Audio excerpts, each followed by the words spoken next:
Welcome to Old Testament in a Year. Day 153. 1 Kings 13. At the Lord's command, a man of God from Judah went to Bethel. Arriving there, just as Jeroboam was approaching the altar to burn incense. Then, at the Lord's command, he shouted, "O altar! Altar! This is what the Lord says. A child named Josiah will be born into the dynasty of David. On you he will sacrifice the priests from the pagan shrines who come here to burn incense, and human bones will be burned on you." That same day, the man of God gave a sign to prove his message. He said, "The Lord has promised to give this sign. This altar will split apart, and its ashes will be poured out on the ground." When King Jeroboam heard the man of God speaking against the altar at Bethel, he pointed at him and shouted, "Seize that man!" But instantly the king's hand became paralyzed in that position, and he couldn't pull it back.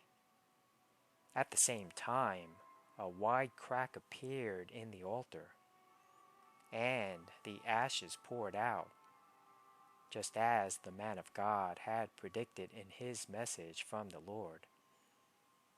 The king cried out to the man of God, "Please, ask the Lord your God to restore my hand again."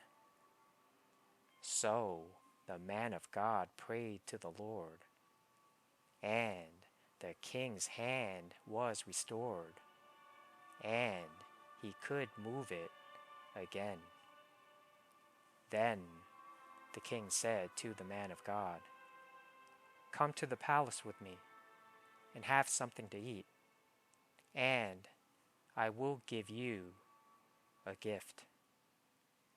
But the man of God said to the king, "Even if you gave me half of everything you own, I would not go with you. I would not eat or drink anything in this place.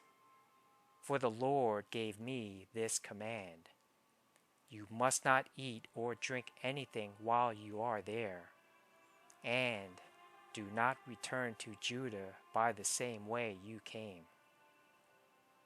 So he left Bethel and went home another way. As it happened, there was an old prophet living in Bethel, and his sons came home and told him what the man of God had done in Bethel that day. They also told their father what the man had said to the king. The old prophet asked them, "Which way did he go?" So they showed their father which road the man of God had taken. "Quick, saddle the donkey," the old man said. So they saddled the donkey for him, and he mounted it.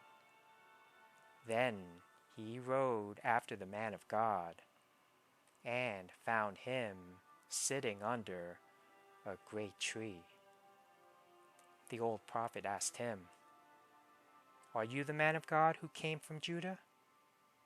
"Yes, I am," he replied.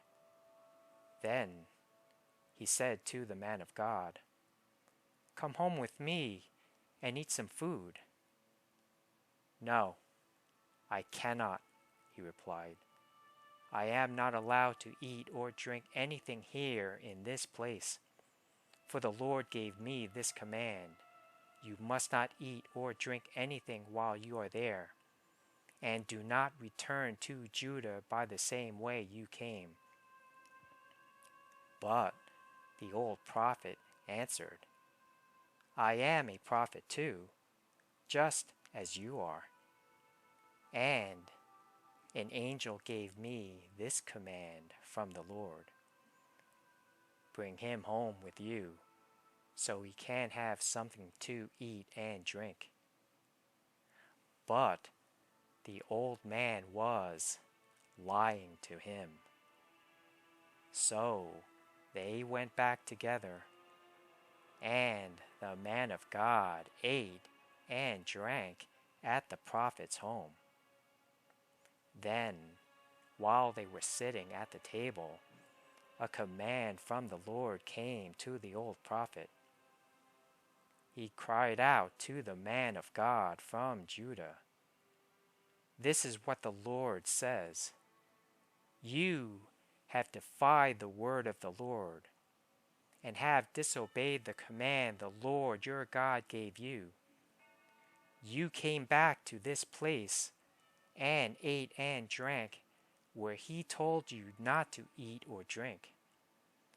Because of this, your body will not be buried in the grave of your ancestors." After the man of God had finished eating and drinking, the old prophet saddled his own donkey for him, and the man of God started off again. But as he was traveling along, a lion came out and killed him. His body lay there on the road, with the donkey and the lion standing beside it. People who passed by saw the body lying in the road, and the lion standing beside it, and they went and reported it in Bethel, where the old prophet lived. When the prophet heard the report, he said, "It is the man of God who disobeyed the Lord's command. The Lord has fulfilled his word by causing the lion to attack and kill him." Then the prophet said to his sons, "Saddle a donkey for me." So they saddled a donkey, and he went out and found the body lying in the road. The donkey and lion were still standing there beside it, for the lion had not eaten the body nor attacked the donkey. So the prophet laid the body of the man of God on the donkey and took it back to the town to mourn over him and bury him. He laid the body in his own grave, crying out in grief, "Oh, my brother!"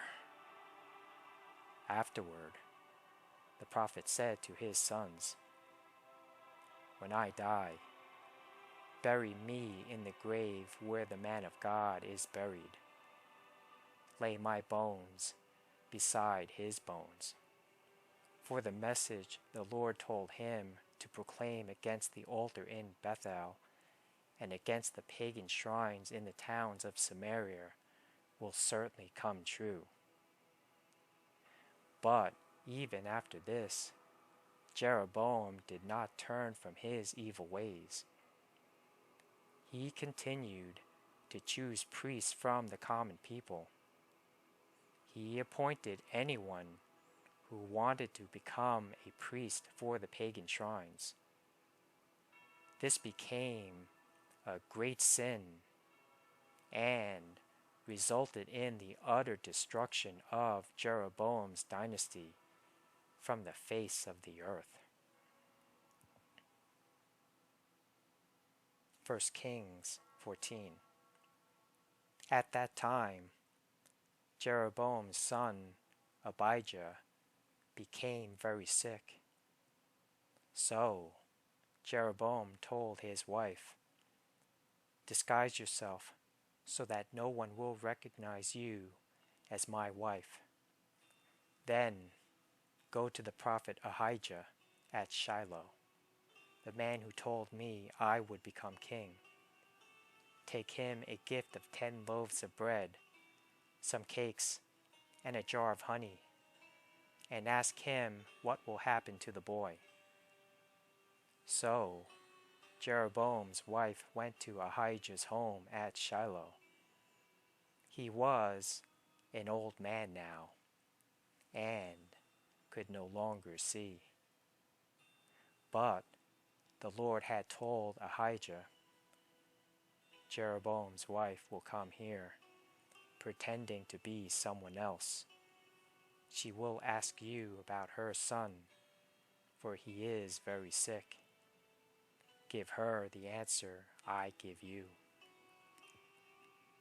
So, when Ahijah heard her footsteps at the door, he called out, "Come in, wife of Jeroboam. Why are you pretending to be someone else?" Then he told her, "I have bad news for you. Give your husband Jeroboam this message from the Lord, the God of Israel. I promoted you from the ranks of the common people and made you ruler over my people Israel. I ripped the kingdom away from the family of David and gave it to you. But you have not been like my servant David, who obeyed my commands and followed me with all his heart and always did whatever I wanted. You have done more evil than all who lived before you. You have made other gods for yourself, and have made me furious with your gold calves. And since you have turned your back on me, I will bring disaster on your dynasty, and will destroy every one of your male descendants, slave and free alike, anywhere in Israel. I will burn up your royal dynasty as one burns up trash until it is all gone. The members of Jeroboam's family who die in the city will be eaten by dogs, and those who die in the field will be eaten by vultures. I, the Lord, have spoken." Then Ahijah said to Jeroboam's wife, "Go on home, and when you enter the city, the child will die. All Israel will mourn for him and bury him. He is the only member of your family who will have a proper burial, for this child is the only good thing that the Lord, the God of Israel, sees in the entire family of Jeroboam. In addition, the Lord will raise up a king over Israel who will destroy the family of Jeroboam. This will happen today, even now. Then the Lord will shake Israel like a reed whipped about in a stream. He will uproot the people of Israel from this good land that he gave their ancestors, and will scatter them beyond the Euphrates River. For they have angered the Lord with the Asherah poles they have set up for worship. He will abandon Israel because Jeroboam sinned, and made Israel sin along with him. So Jeroboam's wife returned to Tirzah, and the child died just as she walked through the door of her home. And all Israel buried him and mourned for him, as the Lord had promised through the prophet Ahijah. The rest of the events in Jeroboam's reign, including all his wars and how he ruled, are recorded in the book of the history of the kings of Israel. Jeroboam reigned in Israel 22 years. When Jeroboam died, his son Nadab became the next king. Meanwhile, Rehoboam, son of Solomon, was king in Judah. He was 41 years old when he became king, and he reigned 17 years in Jerusalem, the city the Lord had chosen from among all the tribes of Israel as the place to honor his name. Rehoboam's mother was Naamah, an Ammonite woman. During Rehoboam's reign, the people of Judah did what was evil in the Lord's sight, provoking his anger with their sin, for it was even worse than that of their ancestors. For they also built for themselves pagan shrines, and set up sacred pillars and Asherah poles on every high hill and under every green tree. There were even male and female shrine prostitutes throughout the land. The people imitated the detestable practices of the pagan nations the Lord had driven from the land ahead of the Israelites. In the 5th year of King Rehoboam's reign, King Shishak of Egypt came up and attacked Jerusalem. He ransacked the treasuries of the Lord's temple and the royal palace.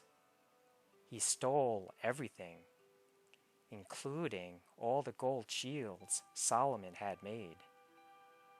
King Rehoboam later replaced them with bronze shields as substitutes, and he entrusted them to the care of the commanders of the guard, who protected the entrance to the royal palace. Whenever the king went to the temple of the Lord, the guards would also take the shields, and then return them to the guard room. The rest of the events in Rehoboam's reign and everything he did are recorded in the book of the history of the kings of Judah. There was constant war between Rehoboam and Jeroboam. When Rehoboam died, he was buried among his ancestors in the city of David. His mother was Naamah, an Ammonite woman. Then his son Abijam became the next king